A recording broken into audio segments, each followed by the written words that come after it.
Aspectul ăsta de siguranță alimentară cred că e foarte important în ideea în care este, în primul rând, o chestiune de sănătate, alimentația. Folosim resurse pe care le percepem că ar fi regenerabile, dar de fapt sunt limitate. Să-i facem pe cât mai mult să gândească și să fie conștienți de impactul lor personal asupra mediului în care trăim și asupra calității vieții noastre. Cred că avem nevoie de un alt tip de design al stilului de viață. În momentul ăsta, single usage packaging presupune o risipă extraordinară. Consumatorul este ultima verigă în tot lanțul, dar trebuie să ne asumăm și noi această responsabilitate.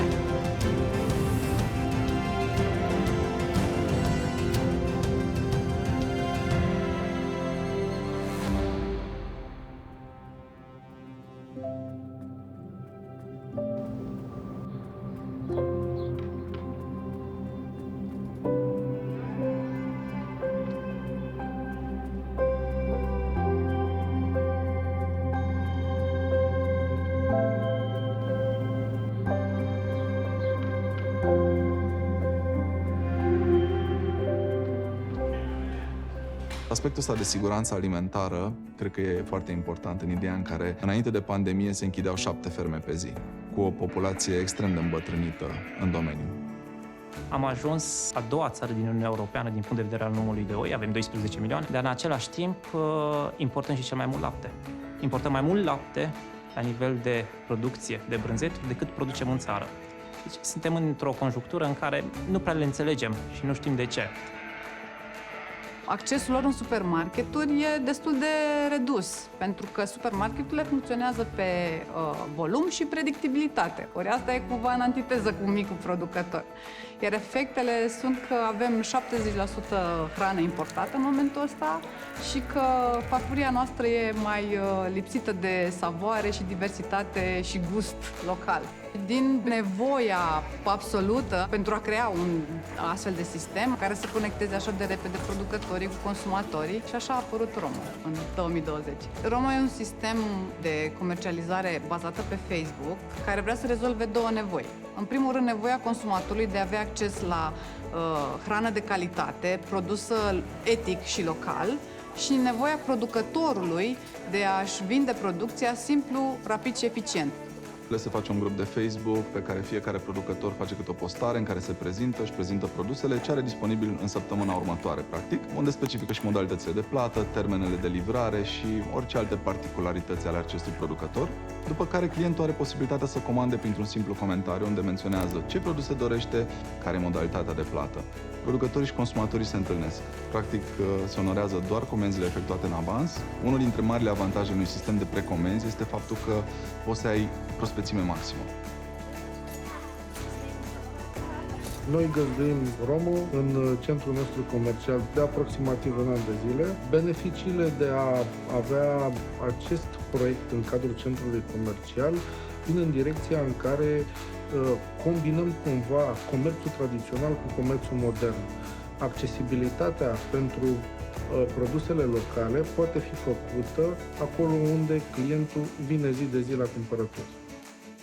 Încă de la primele comenzi plasate la Romo, m-am simțit parte din comunitate și au început să-mi placă foarte mult produsele. Mă gândesc cam de ce am nevoie în săptămâna respectivă și pe măsură ce producătorii își postează ofertele, încep și plasez comenzi.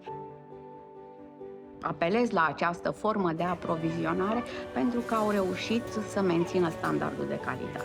Ceea ce pentru mine, ca și consumator, este foarte, foarte important. De ani de zile se vorbește de faptul că suntem mari importatori de produse alimentare. Putem să depășim chestia asta dacă nu susținem și micii producători locali și afaceri de familie în special.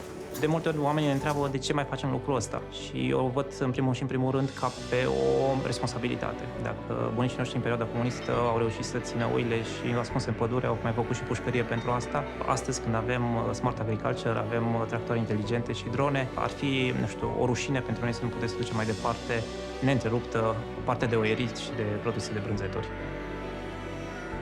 Trebuie să vorbim despre comunitate atunci când vorbim despre agricultură și despre zona rurală. Să nu uităm că nu putem urban fără rural, așa cum nu putem rural fără urban. Deci este o un bridge care trebuie construit din ambele direcții. Primesc feedback direct, dacă lucrurile sunt bune, nu sunt bune, inclusiv numărul comenzilor poate să fie un instrument de măsurare al calității și a seriozității pe care tu, în calitate de producător, o ai.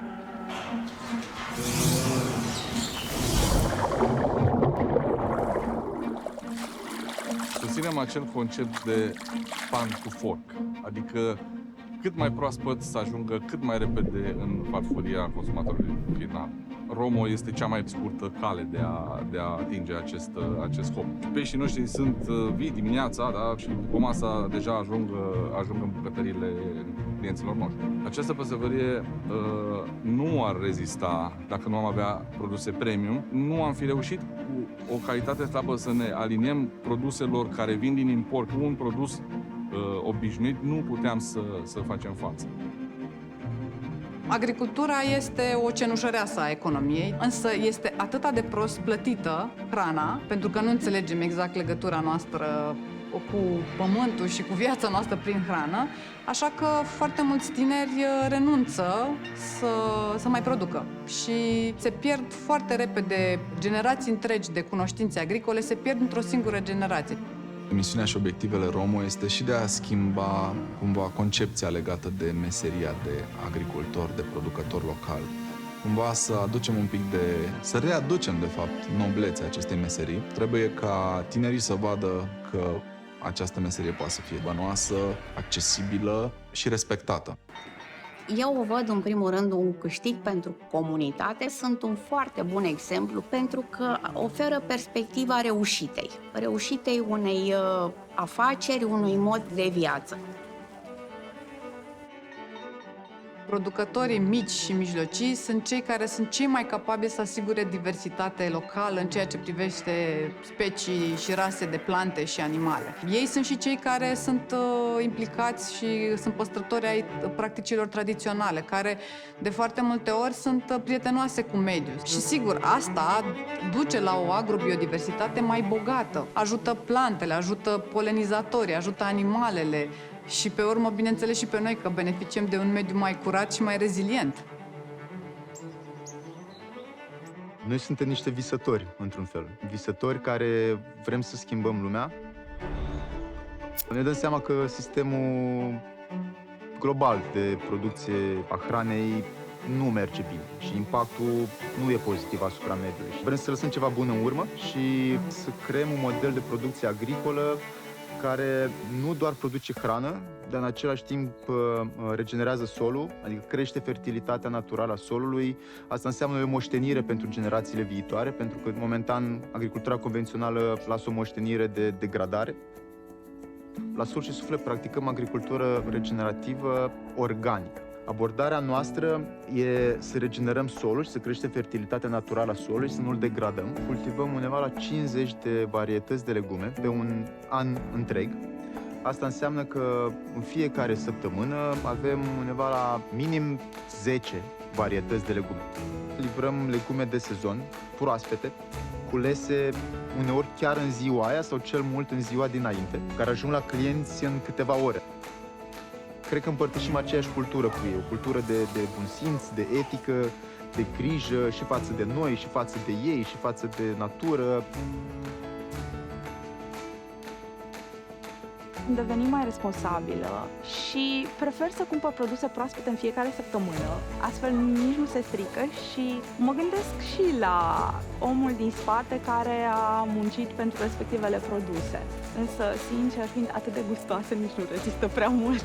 În momentul în care tu știi cum ți se produce hrana, cu siguranță o valorizezi mai mult. Nu mai risipești, planifici mai bine consumul, ești foarte serios vis-a-vis de comanda pe care ai plasat-o și atunci cred că cumva în mod natural se face tranziția asta către un consum mai responsabil. Întâlnirile acestea organizate de Romo la ferme dau posibilitatea cumpărătorilor sau viitorilor cumpărători să vadă în ce condiții sunt produse alimentele care ajung după aia pe masa lor, pentru că și aceasta este o chestiune foarte importantă din perspectiva siguranței. pe care îl oferă consumul unor astfel de alimente. Ne interesează foarte mult educația consumatorului, de la copii de grădiniță până la, adulți. Suntem și o fermă deschisă. Consumatorul poate veni să ne cunoască, să vadă ferma, să vadă ce înseamnă producția, ce înseamnă produsul nostru. Trebuie dialog constant cu fiecare client, ajungi să-l cunoști, pentru că marea majoritate sunt clienți recurenți și ajungi să-i cunoști, deja știi ce comandă fiecare și se creează conexiunea. Sigur, aceste eforturi care le facem noi se reflectă în activitatea noastră și ei văd treaba asta, pentru că ne chinuim să facem să fie totul proaspăt, totul bun și produsele noastre nu mai sunt aruncate, sunt consumate în regim. Consumatorii vor să aibă acces la hrană cât mai proaspătă și de calitate, iar asta se poate rezolva cel mai bine pe plan local, pentru că elimini tot transportul, elimini și ambalajul nenecesar, pentru că un produs care nu trebuie circulat foarte mult nu necesită foarte mult ambalaj.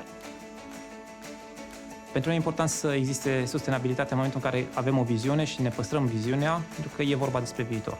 E vorba despre viitorul generațiilor, trebuie să lăsăm un element care să poată fi folosit, care nu e altceva decât pământul. Folosim resurse pe care le percepem că ar fi regenerabile, dar de fapt sunt limitate. Producător, consumator, fiecare vine cu pelerina de responsabilitate, să facem ceea ce sunt puterile noastre. Trăim într-un paradox, trăim într-o abundență pe care bunicii noștri n-ar fi putut să o viseze vreodată, însă abundența asta ne costă foarte tare. Consumerismul a brăzdat niște răni cumplite pe planeta noastră și noi încercăm prin Romo, promovând practicile astea de consum responsabil, să-i facem pe cât mai mult să gândească și să fie conștienți de impactul lor personal asupra mediului în care trăim și asupra, până la urmă, calității vieții noastre. Modelul, cred că ideal ar fi ca fiecare oraș și localitate să fie deservită de o serie de producători locali din zonă și în loc să avem mari centre de producție, să fie cât mai mici, cât mai multe și cât mai dispersate geografic, în apropierea locurilor de consum.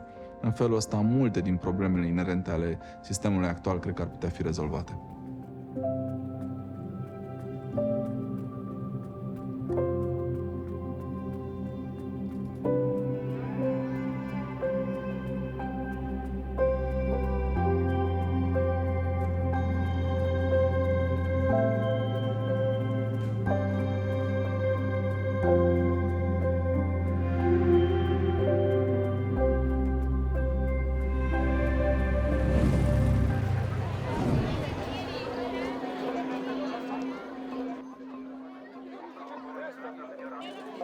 În afară de mersul la piață, de unde mi-au fructele sau legumele, cam tot ce consum e cumpărat online, de la mâncare, la scutece, la jucării, la haine, cam totul e online în ultimul timp. Fiecare dimineață ne încărcăm mașinile. Într-o zi normală am undeva la 80 de adrese. Sunt zile mai ușoare și sunt și zile mai încărcate. Eu locuiesc într-un cartier de blocuri. Într-o primă fază m-am bucurat foarte mult că au apărut easy box-uri aproape la fiecare colț de stradă. După care mi-a cam trecut, pentru că în fața fiecărui easy box ai să vezi întotdeauna o cutie aruncată, tăiată și lăsată de asemenea acolo. Ceea ce părea să fie un avantaj devine o problemă de igienă socială. Noi, practic, trebuie să trecem de la consum pe bază de impuls și consum pe bază de marketing la un consum pe bază de economie de resurse și să reutilizăm cât mai mult din resursele pe care le avem. În România, în cele 3-4 zile de Black Friday, sunt câteva milioane de cutii care se aruncă în 3 zile. Aceste comenzi online pe care noi cu toții le facem aduc, pe lângă produsele de care tu ai nevoie, un lanț întreg de alte efecte, până la aceste milioane de cutii care apar subit și pe care nimeni nu le mai poate prelua. În momentul ăsta, single usage packaging presupune o risipă extraordinară și atunci noi am zis ce-ar fi ca ambalajul să se întoarcă. Și în loc să fie o problemă, deja să devină o resursă pentru un alt proces care are valoare adăugată, adică livrarea unui alt produs. Recreate își dorește să contureze contextul în care ambalajele returnabile pot deveni realitate la scară largă. Prin Recreate, aceste ambalaje se pot returna cu beneficii pentru fiecare dintre aceste părți implicate. Un colet într-un ambalaj reutilizabil pleacă de la expeditor, ajunge în hub-ul nostru de destinație, unde se încarcă în dubac de livrare. Odată ce am ajuns la client, noi îl luăm înapoi ambalajul și îl ducem în depozit. De acolo pleacă către expeditor înapoi pentru a fi reutilizat. Pe termen lung, ai economisit niște resurse. Ai rezolvat deranjul din casă, ai economisit hârtia cu care ar fi venit pe post de ambalaj. Este pentru prima dată în România când mai mulți factori se pun la un loc pentru a reduce această amprentă. Firmele de curierat, dar și magazinele online și Recreate, care produce astfel de ambalaje reutilizabile. Consumatorul este ultima verigă în tot lanțul, dar trebuie să ne asumăm și noi această responsabilitate. Odată prin a ne schimba niște mici obiceiuri la noi acasă și altă dată prin a împinge spre companii să-și schimbe felul în care abordează lucrurile. Suntem încurajați de marketingul online să cumpărăm tot timpul. Pe lângă produsul în sine pe care îl cumpărăm, care contribuie la deșeurile globale, avem și ambalajele în care vin acestea, care și ele contribuie enorm. Deci, în cele mai multe cazuri, ambalajul este un factor de decizie în momentul în care aleg magazinul din care dau o comandă. Peste 40% din volumul nostru de business se întâmplă în online, așa că vedem multe colete care pleacă de la noi. Îți dai seama cât de multe ambalaje consum. Și atunci când există varianta de a avea un ambalaj refolosibil, am îmbrățișat-o din prima. O mică modificare în site în care să se poată selecta și varianta de pungă sustenabilă, nici pentru noi, nici pentru consumator nu a fost nimic complicat. Credem foarte mult în sustenabilitatea asta care vine cu mici schimbări în viață și care în fiecare zi se concretizează în un pic mai puțin gunoi. În funcție de model, un ambalaj de-al nostru poate salva între 30 și 100 de ambalaje de carton. Cel mai curat mod de a monitoriza ce se întâmplă este când urmărești pe unde trece fiecare dintre aceste ambalaje care se mișcă. Fiecare dintre ambalajele astea are un cod unic, un cod QR. Ce înseamnă asta? Înseamnă că, în principiu, cam știm fiecare microactivitate sau mic proces din fluxul ăsta, dar și putem să le ajustăm foarte repede, pentru că avem informațiile respective. Felul în care știm să facem mentenanța pentru aceste produse este că le urmărim în această platformă și știm cam câte cicluri au. Și la un anumit număr de cicluri le înlocuim pentru a le curăța și le repunem apoi în folosință. În momentul în care va fi mult mai accesibil clienților, el va deveni o normă. Și aici e nevoie de branduri care, sunt parte din problemă, să zicem, la momentul ăsta să devină parte din soluție și ele să susțină tipul acesta de consum responsabil. Zona de sustenabilitate e o zonă care ne preocupă foarte tare. Suntem absolut conștienți că punem în piață o grămadă de ambalaje de carton. Multă vreme asta a fost singura soluție pe care am avut. Tocmai în contextul ăsta. Am găsit în sfârșit o soluție ok pentru o problemă pe care o identificasem, dar pe care nu aveam cum să o rezolvăm. Ce e important e faptul că există o soluție care te ajută de la cap la coadă. Știi că a plecat un ambalaj returnabil, știi că ambalajul ăla se reîntoarce cu ajutorul curierului și știi că poți să-l folosești încă o dată. În ultimii ani vedem că din ce în ce mai mulți clienți au un interes foarte crescut în zona asta. Orice brand care vrea să fie înțeles, care nu vrea să fie lăsat în urma vremurilor și care vrea totuși să fie unul responsabil, este obligat să se uite din ce în ce mai mult la soluțiile sustenabile. M-aș bucura să văd că nu suntem singura firmă de curierat care oferim acest serviciu. M-aș bucura să văd că nu sunt doar 20 de magazine care îl oferă, ci că destinatarii vor alege by default, să zicem așa, această variantă de transport. Nu vrem să lucrăm cu un anumit tip de produse. Există zona de food, o nișă foarte mare care răspunde nevoii consumatorilor care comandă mâncare și nu mai vor să arunce toate chestiile alea.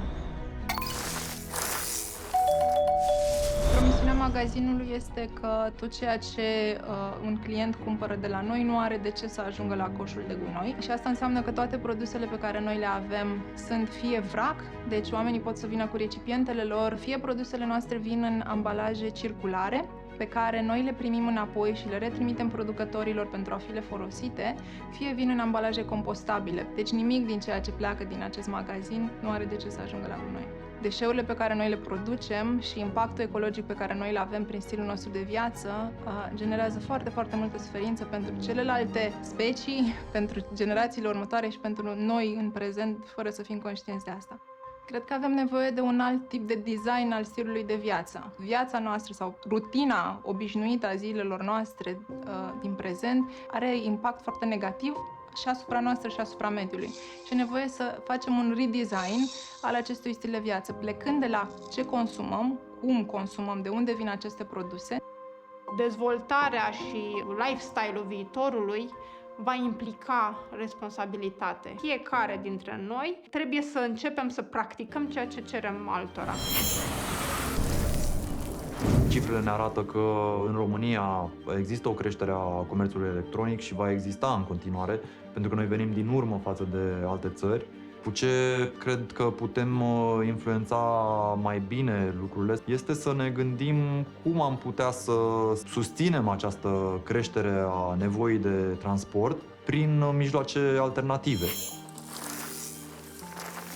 Cum facem să avem mai puține emisii, dar și cum facem să reducem congestia în trafic. Noi, practic, suntem un serviciu de livrare pe ultimul kilometru, așa se numește în logistică, last mile. Știm că acest last mile contribuie foarte mult la tot ce înseamnă amprenta de carbon generată de industria de logistică. Îmbunătățim un pic nivelul de trai prin parteneriatele cu firme care oferă servicii în zona asta de logistică sustenabilă, cum ar fi parteneriatul cu Recreate. Firme care la bază comercializează produse sustenabile, cum ar fi magazinul Zero Waste. E foarte clar că pentru a opri consumerismul, ce încercăm să facem noi, și anume o inovație la nivelul resurselor implicate în packaging, nu e suficient. E nevoie, la nivel macroeconomic, să te gândești un pic mai mult de unde scoți resurse pentru nevoile basic pe care le are populația în următorii ani. Schimbarea aceasta se simte, dar trebuie să ne amintim că astea sunt decizii pe care noi le luăm.